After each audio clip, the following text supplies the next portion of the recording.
তিনজনে মিলে অনেক দিন থেকেই পাগলামি করছে যে ক্রিসমাস ট্রিটা সাজিয়ে ফেলি এবারে। তো আজ সেটা পালা হয়েছে 24 তারিখে সন্ধেবেলায়। তো তার সঙ্গে জুটেছে আমার বাড়িতে যিনি কাজ করেন ওনার মেয়ে, তো ওনার মেয়েকে এনেছিলেন বলে আমি বললাম তাহলে কেউ একটুতে ও সাজাবে, ও একটু খুশি হবে। তো যাওয়ার সময় টাটা করছে আর ওকে একটা বড় মেয়ে চকলেট দিল।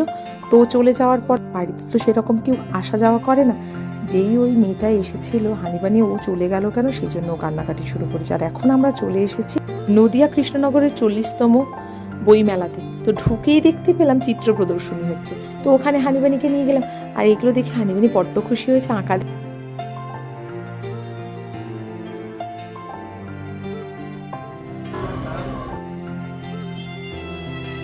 আর ওই যে ওখানে এই ছবিটা আমার সব থেকে বেশি ভালো লেগেছে।